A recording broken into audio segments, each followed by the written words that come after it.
My dear students, आप लोगों को बहुत बहुत शुभकामनाएं। मैं ट्रिग्नोमेट्रिकल रेशियो जो बताया भी हूँ पहले। अब आज देखिए इसका प्रयोग सबसे ज्यादा कहाँ होता है। इसका प्रयोग सबसे ज्यादा हम राइट ट्रायंगल में करते हैं और राइट ट्रायंगल के लिए ही विशेष रूप से बनाया भी गया है। जैसे अगर ये राइट ट्रायंगल है तो इसमें अगर यह एंगल 90 डिग्री है तो ये राइट ट्रायंगल हुआ। ये मान लीजिए ए बी सी अगर एंगल है तो ये हमारा परपेंडिकुलर कहलाएगा, ये बेस कहलाएगा और ये जो होगा हमारा हाइपोटेनस कहलाएगा। अगर हम इस एंगल को लेते हैं तो अगर हम इस एंगल को लेते हैं तो ये हमारा बेस हो जाएगा, ये हमारा परपेंडिकुलर हो जाएगा और ये हाइपोटेनस हो जाएगा। इंग्लिश हिंदी में इसे हम आधार बोलते हैं, इसे लंब बोलते हैं, इसे कर्ण बोलते हैं। ऐसे कोई भी वैल्यू जो पाइथागोरियन ट्रिपलेट को प्रूफ करते हैं वो सब राइट ट्रायंगल के साइड्स होते हैं। जैसे मान लीजिए कि लंब अगर 3 है और ये अगर 4 है तो ये आपका 5 आ जाता है। तो 3 4 5 जो होते हैं ये पाइथागोरियन ट्रिपलेट्स कहलाते हैं। क्यों पाइथागोरियन ट्रिपलेट्स कहलाते हैं? क्योंकि इसमें जो बड़ा साइड है यानी 5, इसका स्क्वायर जो होगा वो इन दोनों के स्क्वायर के सम के बराबर होगा यानी योग के बराबर होगा। तो इस नंबरों को हम पाइथागोरियन ट्रिपलेट्स कहते हैं। अब आइए आप समझते हैं कि अगर कोई एक ट्रिगोनोमेट्रिकल रेशियो दिया हुआ है, जैसे मान लीजिए साइन थीटा बराबर दिया हुआ है 3/5, तो बाकी सारे ट्रिगोनोमेट्रिकल रेशियो हम कैसे प्राप्त करेंगे? अगर साइन थीटा बराबर 3/5 दिया इसका मतलब परपेंडिकुलर और हाइपोटेनस दिया है। ऐसे कंडीशन में आपको बेस निकालना होगा कि बेस कितना होगा। तो जब हम जानते हैं कि ये पाइथागोरियन, जब इसका स्क्वायर और इसका स्क्वायर का सम इसके स्क्वायर के बराबर है तो इसको निकालने के लिए इसके स्क्वायर में से इसके स्क्वायर के सम को माइनस कर देंगे इसके स्क्वायर को, तो आपका इसका स्क्वायर निकल जाएगा। यानी कि 5 का स्क्वायर 25 हुआ। यानी कि अगर ए बी निकालना है तो ए बी का square is equal to AC का स्क्वायर माइनस BC का स्क्वायर, यानी कि 5 का स्क्वायर माइनस 3 का square, this is equal to 25 minus 9 यानी 16। तो AB का स्क्वायर आया 16 यानी AB इज इक्वल टू 4। ये चूंकि इस 4 का स्क्वायर है इसलिए AB की वैल्यू आपकी 4 मिल गई। अब यहाँ पे AB की वैल्यू आपकी 4 मालूम हो गई। यहाँ पे हाइपोटेनस की वैल्यू आपकी 5 है और ये परपेंडिकुलर की वैल्यू आपकी 3 है। तो अब तीनों साइड्स हमारे मालूम हो गए। तो अब हम सभी ट्रिगोनोमेट्रिकल रेशियो लिख सकते हैं। तो साइन थीटा बराबर परपेंडिकुलर अपॉन हाइपोटेनस। अब कॉस थीटा हो जाएगा बेस अपॉन हाइपोटेनस यानी कि 4/5 और tan थीटा हो जाएगा परपेंडिकुलर अपॉन बेस यानी 3/4। अब बाकी इनके अपोजिट है यानी कोसेक थीटा हो जाएगा आपका 5/3, सेक थीटा हो जाएगा आपका 5/4 और काट थीटा हो जाएगा 4/3।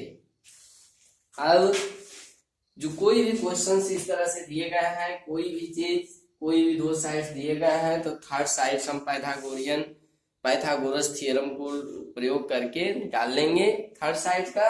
और जब थर्ड साइड हमारा निकल जाएगा तो हमारे सारे ट्रिगोनोमेट्रिकल रेशियो निकाले जा सकते हैं।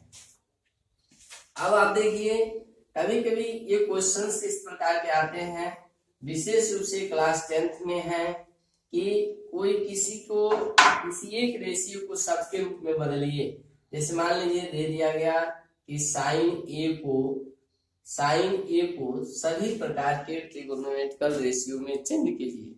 साइन ए को या सभी ट्रिगोनोमेट्रिकल रेशियो को साइन ए के रूप में चेंज कीजिए। ऐसे कंडीशन में आपको जो मैंने आइडेंटिटी बताया है उस आइडेंटिटी की भी जरूरत पड़ेगी। जैसे अगर कोसेक ए को साइन ए के रूप में बदलना है तो मैंने बताया है cosec A is equal to 1/sin A। इस तरीके से कोसेक जो है साइन ए के रूप में चेंज हो गया। अगर मान लीजिए cos a को आपको sin के रूप में चेंज करना है तो कैसे करेंगे।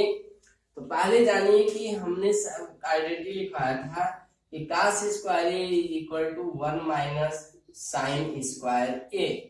इस प्रकार अगर cos a लिखते हैं, cos a equal to under root यानी square root 1 minus sine square a हो गया। इस तरीके से cos a जो है साइन के रूप में कन्वर्ट हो गया। अब आ जाइए आप, अगर tan के रूप में कन्वर्ट करना है, tan को sin a के रूप में कन्वर्ट करना है तो tan a इक्वल टू कैसे आएगा हमारा sin a में। तो अब आप पहले इसमें थोड़ा सा और आगे बढ़िए। tan a इक्वल टू होता है हमारा sin a upon cos a। Okay, तो अभी आपने देखा कि cos a equal to proof हुआ है 1 minus under root 1 minus sine square a।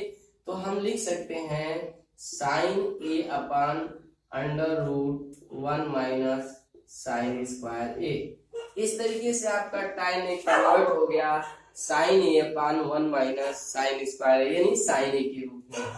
अगर काट को कन्वर्ट करना है तो काट a बराबर 1 अपॉन tan a होता है।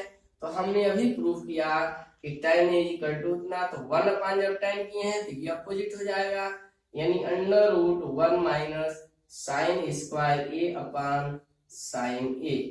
इस तरीके से आपका काट a भी कन्वर्ट हो गया साइन a के रूप में। साइन a कोसेक भी साइन a के रूप में कन्वर्ट हो गया, cos भी साइन a के रूप में कन्वर्ट हो गया, tan भी कन्वर्ट हो गया, काट भी कन्वर्ट हो गया। सेक की बात आती है तो sec a is equal to 1 upon cos a।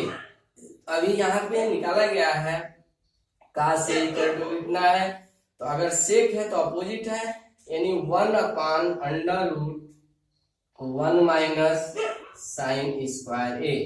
इस तरीके से आपका सारे ट्रिगोनोमेट्रिकल रेशियो केवल एक के रूप में बदले जा सके साइन a के रूप में।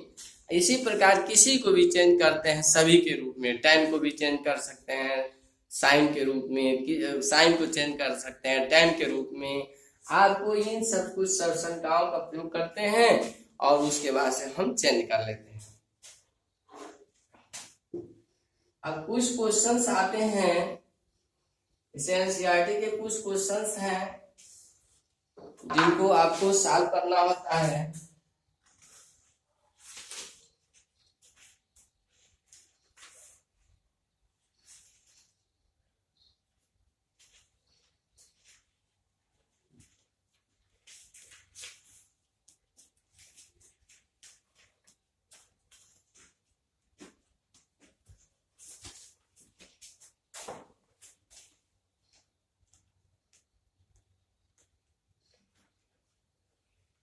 जैसे ये क्वेश्चन है कि ये क्वेश्चन है आपका कि काट थीटा इक्वल टू 7 अपॉन 8, काट theta equal to 7 upon 8।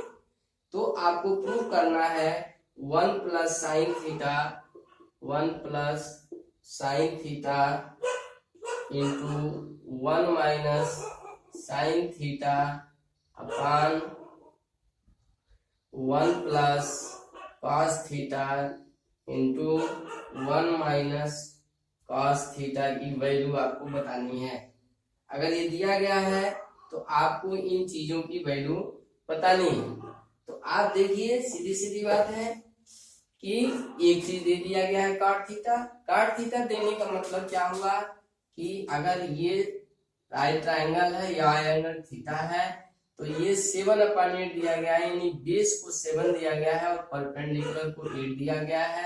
A B C अगर मान लेते हैं तो अब आपको हाइपोटेनस वाले निकालना होगा। तो AC का square equal to AB square plus BC square, ये पाइथागोरस थ्योरम के अनुसार करेंगे। तो AB का स्क्वायर यानी 8 का स्क्वायर प्लस 7 का स्क्वायर, 8 8 जा 64, 7 7 जा 49। आप इसे ऐड करेंगे तो 4 और 6,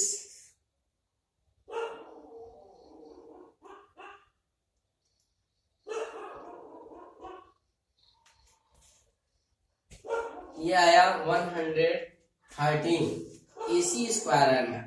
तो अब AC इक्वल टू क्या हो जाएगा आपका √113। अब यही वैल्यू यहाँ से भर करके सॉल्व कर लेंगे। पहले तो आप देखिए यह 1 plus sine theta 1 minus sine theta ये है, 1 plus cos theta 1 minus cos theta ये है। यह आपको a minus A plus B into A minus B के फॉर्म में है, ये भी और ये भी। a plus B into A minus B equal to होता है A square minus B square. तो अगर इस फॉर्म में लिखेंगे ये हो जाएगा 1 माइनस साइन स्क्वायर थीटा और ये हो जाएगा 1 माइनस कॉस स्क्वायर थीटा। तो आप अगर इसको देखते हैं तो ये हो गया 1 माइनस साइन स्क्वायर थीटा और ये हुआ 1 माइनस कॉस स्क्वायर थीटा। अब अगर वैल्यू भरते हैं, अब ये चूंकि हाइपोटेनस हमारा निकल चुका है 113, तो ये हमारा हो जाएगा 1 माइनस साइन का मतलब हुआ परपेंडिकुलर अपन हाइपोटेनस, यानी कि 8/113 का स्क्वायर और ये हो गया 1 माइनस, अब यहाँ बेस अपन हाइपोटेनस यानी 7/√113 का स्क्वायर। अब इसे आपने सॉल्व किया तो ये आएगा 1 माइनस 8 का स्क्वायर 64 और 113 क्योंकि स्क्वायर रूट में है, इसका स्क्वायर करेंगे तो स्क्वायर रूट हटेगा, केवल ये 113 हो जाएगा। ऐसे ही ये 1 माइनस 7/100 7 7 जा 49 होगा यहाँ पे, तो ये 49/113 हो जाएगा। जब इसे सॉल्व करेंगे तो इसमें इसका मल्टीप्लाई करके इसको माइनस कर देंगे, माइनस 64/113 माइनस 49, इसका पूरे का बटा आपका हो जाएगा, पूरे का बटा पहले 113 लिख लीजिए, फिर यहाँ 113 माइनस 49/113, ये आपका 113 से 113 कैंसिल हो जाएगा और ये आपका आ जाएगा, जो इसको माइनस करेंगे तो 49 आएगा और इसमें से इसको माइनस करेंगे तो 64 होगा। ठीक है, इस तरीके से आपका 49/64 आया इसकी वैल्यू।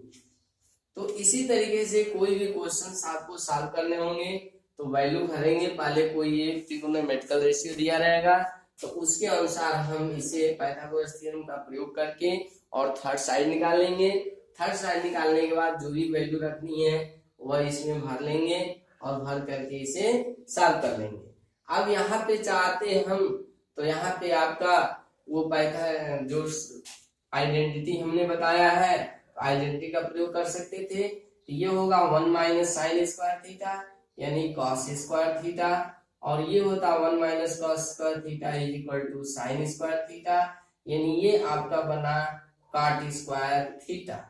तो कॉट स्क्वायर थीटा का मतलब हो गया जो वैल्यू आई थी यानी कि base upon hypotenuse, base upon hypotenuse यानी 7/8 का स्क्वायर यानी 7 7 जा 49 और 8 8 जा 64, 49/64 देखिए यहाँ भी 49/64 आया है, यहाँ भी 49/64 आया है। तो इसका प्रयोग हम अगर आइडेंटिटी का प्रयोग करके करते तो ये कॉट स्क्वायर थीटा में चेंज हो गया, उसके बाद हमने कर दिया। अगर आइडेंटिटी का प्रयोग नहीं करते यहाँ वैल्यू रखते हैं तो यहाँ पे आप कर लेंगे। तो जो आपको इजी लगे, जैसे लगे, जैसे समझ में आए वैसे आप कर सकते हैं। यहाँ भी साइन स्क्वायर कॉस स्क्वायर का वैल्यू रख के कर सकते हैं या इसको आइडेंटिटी में बदल करके यानी कि ये काट में बदल करके सीधे काट की वैल्यू लिख सकते हैं। इस तरह से आप बहुत सारे क्वेश्चन सॉल्व कर सकते हैं। अगर मेरे वीडियो अच्छा लगा, सॉल्यूशन अच्छा लगा तो आप इसे लाइक कीजिए, शेयर कीजिए और हमारे वीडियो को देखिए और भी मैं बनाऊंगा वीडियो। थैंक्स।